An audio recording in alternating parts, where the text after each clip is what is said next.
One, two, three, four.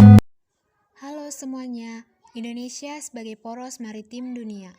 Ada yang pernah dengar kalimat itu nggak? Apa sih artinya? Bisa nggak Indonesia jadi poros maritim dunia? Sejak zaman dahulu, sejak zaman kerajaan Sriwijaya dan Majapahit, Indonesia sudah menjadi kekuatan bahari yang besar di dunia. Tapi kalau kita lihat sekarang, bisa nggak Indonesia jadi poros maritim dunia? Kalimat Indonesia sebagai poros maritim dunia muncul pada tahun 2014 pada masa pemerintahan Joko Widodo dan Yusuf Kala. Ya, Indonesia memanglah negara kepulauan, memiliki lautan luas dengan garis pantai terpanjang kedua di dunia. Posisi geografis Indonesia berada di daerah Khatulistiwa, berada di antara dua benua yaitu benua Asia dan Australia, dan berada di antara dua samudera yaitu Samudra Pasifik dan Hindia. Mudah diduga sejak zaman kuno, lokasi Kepulauan Nusantara ini telah menjadi sebuah fokus persilangan arus lalu lintas yang menghubungkan benua timur dan barat. Konsepsi poros maritim dunia sebagai strategi maritim Indonesia sejatinya merupakan kesinambungan dari gagasan masa lalu dan sekaligus sebagai upaya strategis untuk memaksimalkan seluruh potensi Indonesia adalah bermula dari Deklarasi Juanda pada 13 Desember 1957. Lebih jauh lagi, Deklarasi Juanda telah membuka jalan untuk berkembangnya konsep wawasan Nusantara di masa Orde Baru, sebuah gagasan yang menyatukan tanah atau daratan dan air laut menjadi suatu kesatuan yang utuh tak terpisahkan, sebagai bagian dari Indonesia.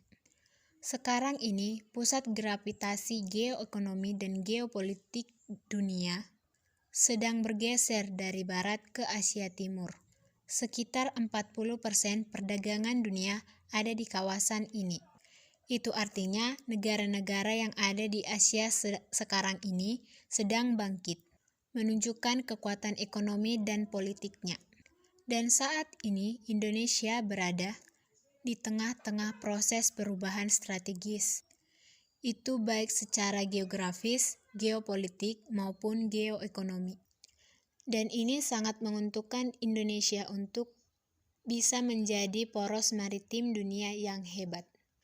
Menariknya lagi, kini berdasarkan analisis para pakar ditaksir sekitar 90% perdagangan global diangkut melalui laut, di mana 40% diantaranya melewati perairan Indonesia.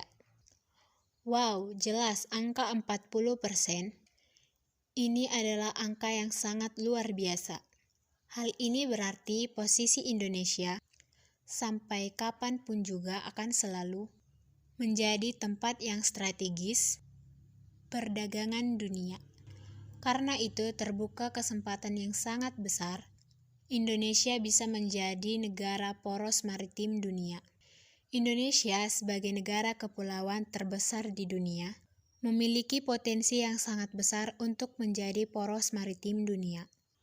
Poros maritim dunia ini bertujuan untuk menjadikan Indonesia sebagai negara maritim yang besar, kuat dan makmur, melalui pengembalian identitas Indonesia sebagai bangsa maritim, pengamanan kepentingan dan keamanan maritim, memberdayakan potensi maritim untuk mewujudkan pemerataan ekonomi Indonesia. Untuk mencapai cita-cita Indonesia sebagai poros maritim dunia, pemerintah mengeluarkan 5 pilar poros maritim dunia. Pilar pertama adalah pembangunan kembali budaya maritim Indonesia. Pilar kedua, berkomitmen dalam menjaga dan mengelola sumber daya laut dengan fokus membangun kedaulatan pangan, lalu melalui pengembangan industri perikanan dengan menempatkan nelayan sebagai pilar utama.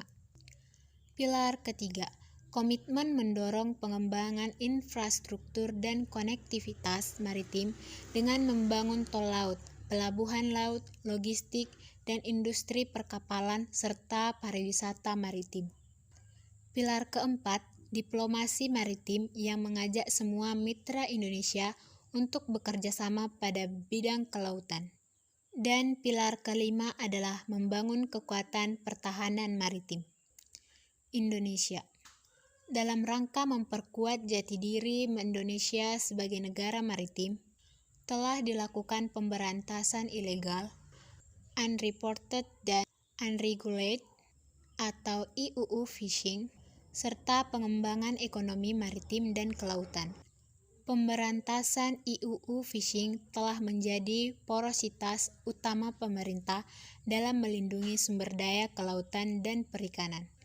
Keberhasilan penanganan pencegahan dan pemberantasan illegal fishing dikarenakan telah berjalannya pelaksanaan pengawasan terhadap pengelolaan dan pemanfaatan sumber daya kelautan dan perikanan di wilayah Indonesia.